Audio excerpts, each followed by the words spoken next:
would you do if you know you could not fail? Hi, besties! Hi!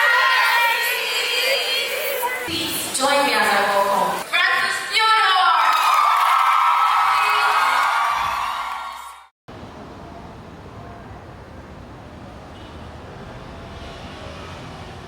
I usually will end statements with my friends saying, "Welcome to my TED Talk." And to think that today I'm actually going to have my TED Talk is crazy. Okay, time to take photos.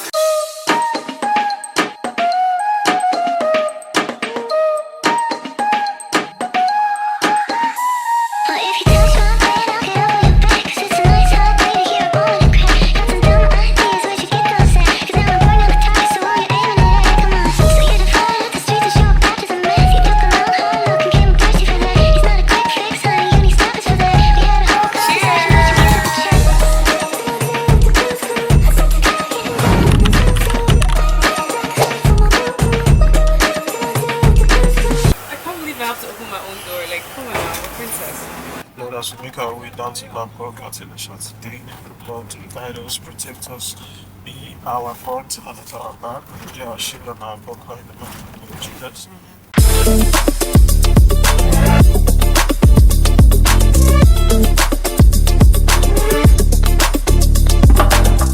You look like a destroyer right now. People keep saying that, you guys, I'm about to go, and I think people are actually coming down from their cars already. I've been reading my notes. I also have a presentation that I've sent across to them, and I just honestly feel blessed. I love the fact that I'm able to speak and inspire people. I mean, I was in uni before, and it just feels amazing. Like, anyway, I guess I'm gonna catch you on stage. I'm trying to see my necklace. It looks good. Do I look good, Mr. Armstrong? Please join me as I welcome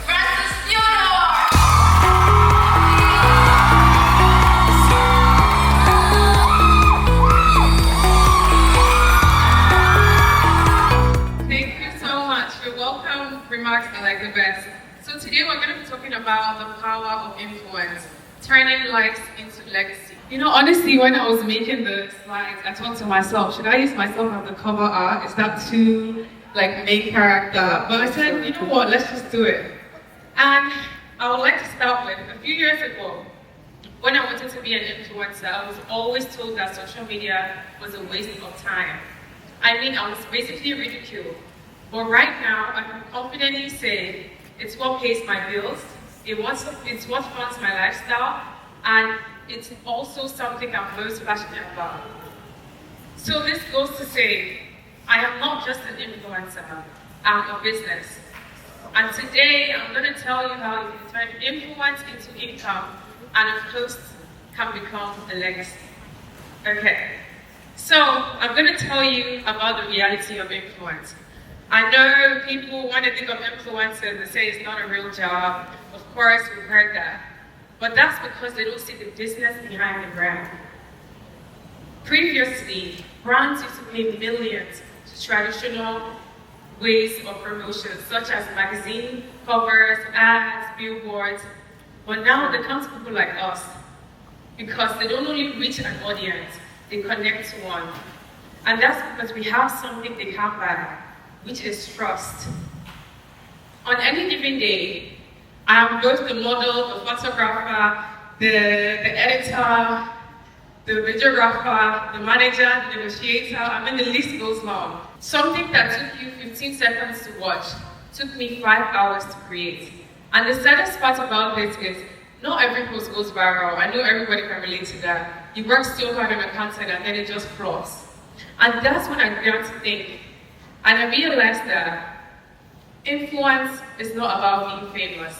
It's about being felt. And it's not just about attention. It's about impact. And now I'm giving you behind the scenes on the influencing industry. I'm going to tell you what you guys are all curious to know. How do we make money? Yes. When people think of influencers making money, they think of brand deals. And of course, brands will pay you.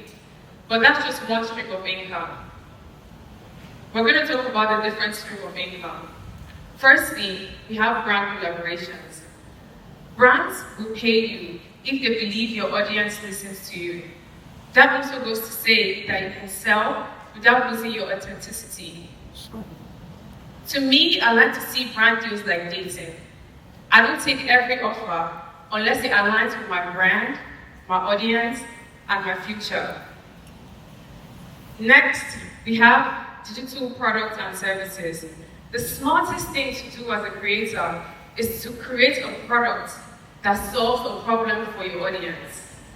Just like me when I started Influencer Smart, I saw a hole in the industry where creators couldn't really find products and services they needed to create content. And then I was like, okay, I can make this easier for everyone. And I also made a website for easier purchases. We also have affiliate marketing. I mean, I know everybody loves certain products, uses certain products. With affiliate marketing, you put those products out, you have a link to it, and anyone that buys from a link, you get a commission from that. You're basically making money from your sleeve. And my favorite part, that's the ad revenue. Thanks to platforms like YouTube, Snapchat, TikTok, Facebook, you actually get paid for your views and your engagement.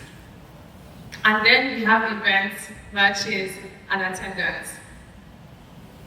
With that, I also created my first matches in the first edition of Vestis Branch earlier this year, and it was amazing. Because when you have a strong audience, you can turn your influence in any direction that you want.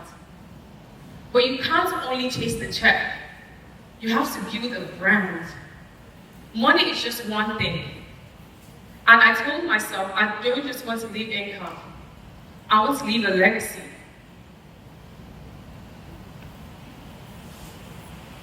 Now let's talk about legacy. Legacy means building something that speaks even when you stop posting. I mean, raise up your hands here if you want to be on social media forever. I don't think anybody wants that. At some point, you're like, I want to be private. But when you build a legacy, it keeps speaking, even when you choose to not be a public figure anymore. To be honest, when I first started, I just used to go with the vibes, go with the flow, go with the trend. And then I realized that I wasn't just building a following. I was building a platform where for the first time my voice mattered, where people felt seen, where people felt that they could learn something, or they could even pursue their dreams. And that's when I realized it's not about the numbers, it's not about the likes, it's about the algorithm. I asked myself, what do I want to be remembered for? And the answer was never aesthetic content. It was, I learned that I could dream bigger. She built something out of nothing. She opened the doors for others to walk through. Social media is a tool, but when you use it with intention, you don't only build a following, you build a legacy. And I want to leave here reminding you that influence is not about being famous. It's about being felt. If you create something of value and create something that goes above yourself, that's when you create legacy. That comes with building a business, mentoring other creators, and creating opportunities for other people. If you ever felt like your voice didn't matter, I want you to know that one person can change your life, and your platform can change someone else's. And I also want to leave here with a question for everybody. What would you do if you know you could not fail? I still have more time, so I actually do want to ask the question to somebody. Lady in pink, what would you do if you know you could not fail? I mean, she looks so beautiful, you guys, that's why she's shy. Okay, if I knew I could not fail, I would do, basically I would leave all the dreams I've ever had that I used to think there were limitations to. I would leave all of them and not fear those limitations. Do you want to share one limitation? Firstly, the country I come from, Nigeria. Yeah. You know, like when you're dreaming and you're dreaming that you're going to be an international figure, for example, and then you think, well, my country has a little limitations. The fact that I come from Nigeria is sort of a limitation to some of the dreams that I have. So it makes me, like whenever I dream about things that I want to do in the future, I sort of think about when I'm Nigerian. Like I have to limit my dreams to my surroundings and what is happening in, like, well, we know what's happening in front of me in Nigeria today. So I always have to limit my dreams to being Nigerian and being black and being all of that. So Can I add to that? yeah. I'm sure everyone is aware of the person, the beautiful lady that won the Guinness Book of Records with a Nigerian passport. I mean, even thinking of limitation, and you say your country, you know the passport is people think it's the biggest limitation. And that's why this lady went around. How many countries did she go around? Seven 70. countries. 7 7 continents. continents. You know how many continents there are in the world? Go to 7? With your great passport. If she can do that, I'm pretty sure Nigeria is not your problem. You're actually bigger than Nigeria, do you know? I believe so. Yeah. I think, you know, when I first moved to Lagos, people always tell me that in Abuja, in chill, Lagos is suffering, it's hot, people are angry. And when I walked into here, do you know what I told myself? I said, Lagos will work for me. I said, the soil will provide for me. And how I came here is not who I am today. I have changed, I have grown. And I just want you to know that if you see Nigeria as a limitation, it's constantly going to be your limitation. Tell yourself, sorry, my love, what's your name?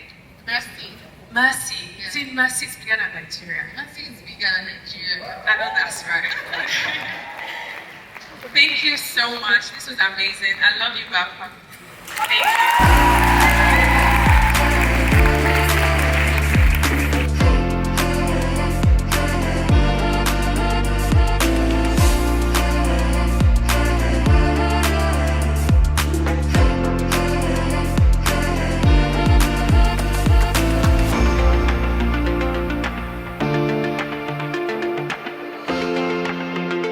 Hi, besties.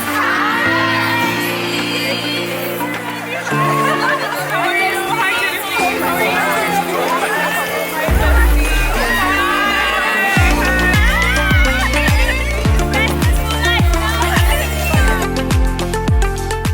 You guys, Babcock was amazing. I can't believe I just had my first TED Talk presentation and it means so much to me. The love was insane and I had such a good time. I'm currently going home and this is the end of the vlog. But remember to like, comment, subscribe and turn on your post notification.